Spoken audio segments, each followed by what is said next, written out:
What's up, YouTube family and sports fans? It's your boy Chris with Drop Balls Podcast, back again with another video for you all. Yes, 2 videos in 2 days. So if you're watching, go ahead and hit that subscribe button one time for your boy. Ring that bell one time for your boy, so that way when I drop a new video, you all get the notifications. And if you like listening to podcasts, be sure to tune in to Drop Balls Podcast. I drop an episode every Tuesday.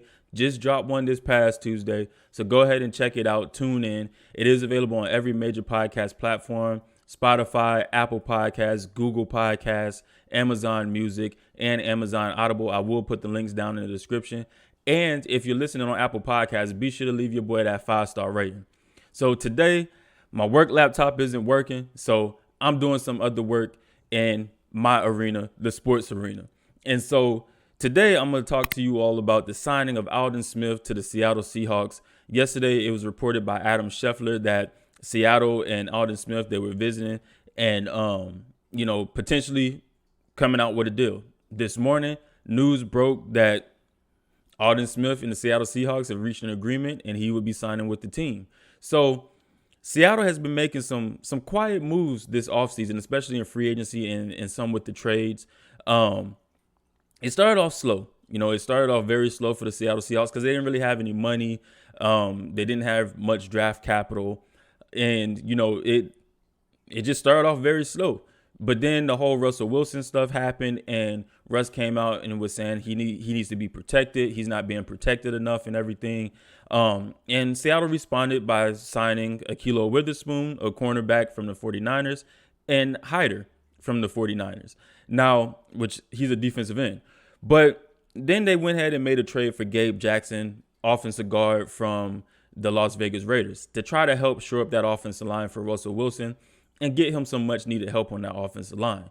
So with this news of them signing Aldon Smith, to me, now I made a video yesterday about Jadeveon Clowney signing with the Cleveland Browns and how that solidified that defense. But with Seattle, I don't think it solidifies the defense, but it adds some more defensive help, especially on the defensive line, which is much needed. If you remember back in the glory days of Seattle, their defensive line was amazing, and it helped out the secondary a tremendous amount. Now, granted, the secondary was amazing as well. Legion of Boom, that's what they were known as.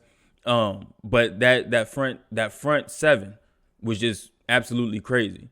So now adding Aldon Smith to an already stacked rotation of defensive linemen, they brought back Benson Mayowa. They brought back Carlos Dunlap. They added, I believe it's Kerry Hyder from the San Francisco 49ers as defensive end. So Carlos Dunlap had 5 sacks with Seattle last year. After the trade, he was traded from Cincinnati Bengals. He only had 1 sack with Cincinnati. He had 5 sacks last year with the Seattle Seahawks. So now you add Aldon Smith to that rotation where they don't have a elite pass rusher, or they don't have the pass rusher on the line that's that guy. So that adds Aldon Smith, where if you remember anything about Aldon Smith from about 2011, 2015, dude was absolutely amazing. His first 2 years in the league, he had, I believe it was like 33 and a half sacks in his first 2 years.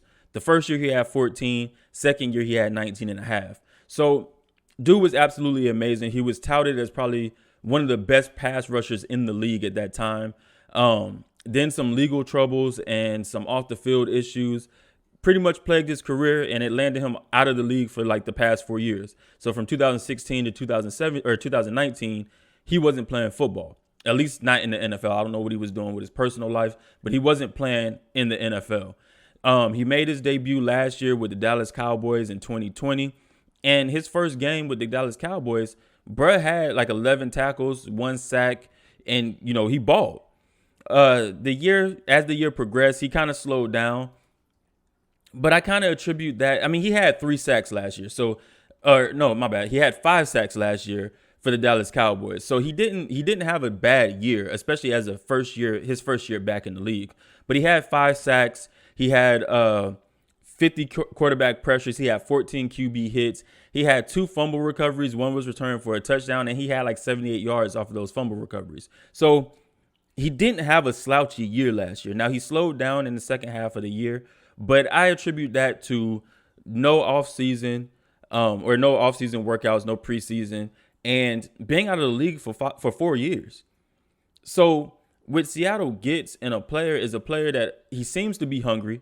He seems to be back on the straight and narrow. His head's in the right space, and he can contribute to this defensive line. Now, with the rotation that they can have with this defensive line, it'll allow him to, I guess, preserve himself throughout the season, where he's not exhausting a lot of energy throughout the whole season.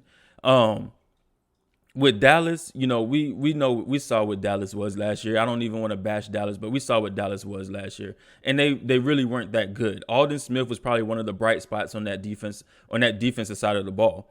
But with Seattle, he doesn't have to come in and be the man. Now, he can try because, like I said, they don't have a dominant pass rusher. Last year, their sack leader was Jamal Adams. Their safety was the sack leader of the Seattle Seahawks with, I believe, like 9 or 9.5 sacks. So now you kind of shore up that front line.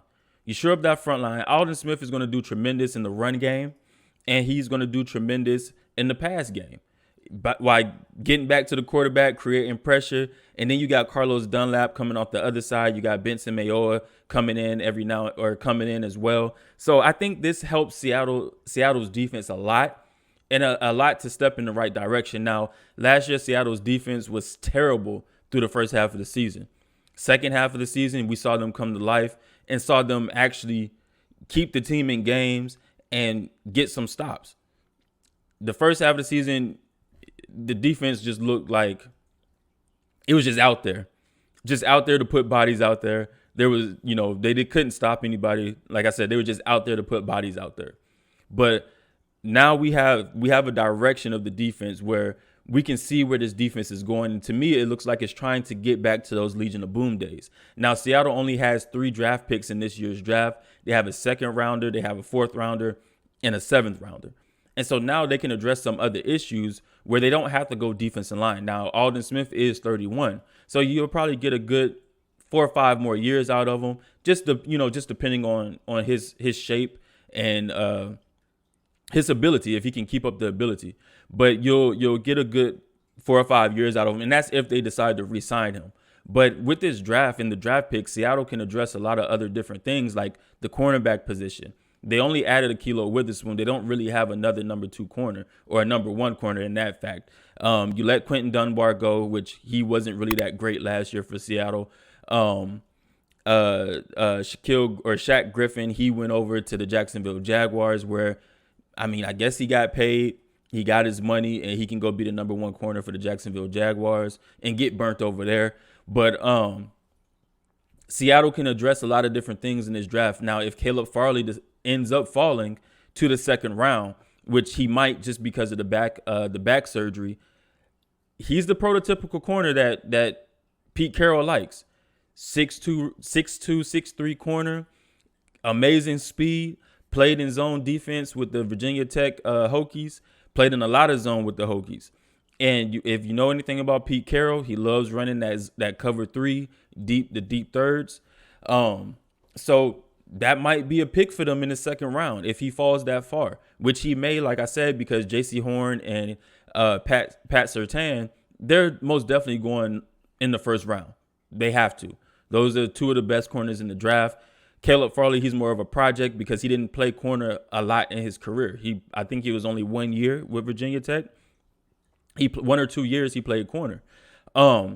So he's definitely going to be a project, but he has tremendous upside. He has speed. He has the size, the length that Pete Carroll likes, especially in that zone coverage defense. So they can go a lot of ways with these 3 draft picks, and they can also go some ways where they can get some offensive line help to help shore up that offensive line for Russell Wilson and protect him a lot better. I believe he was sacked like 45 times last year. But like I said, the Aldon Smith addition is a great addition for the Seattle Seahawks. I don't know if it shores up the defense, but I know it definitely helps the defense and helps them go in the right direction and get back on track of the defenses that we've known Seattle to have over the past, I want to say, decade, really, because it's been that serious. It's been that crucial over the last decade with Seattle's defense. But let me know, Seattle fans out there, let me know what y'all thought about the Aldon Smith signing. If y'all think he's going to help your defensive line, if you think he's going to help that rotation, let me know what y'all think about the video. Like the video, share, comment, all of the above. And if you have a Twitch, follow your boy on Twitch. Drop Balls Pod on Twitch. I believe, I said it yesterday, but I believe MLB The Show comes out tonight at 9 p.m. and I will be live streaming MLB The Show on Xbox One X live. So come join your boy on Twitch. We have a good time. Talk shit with my friends, everything. Have a good time playing video games. Also, follow your boy on Twitter at DropBallsPod. I will put the link down in the description. Follow your boy on Twitter. I follow back. I like to have dialogue, commentary, all of the above. So follow your boy. Have a good time. But until next time, y'all be easy. Peace.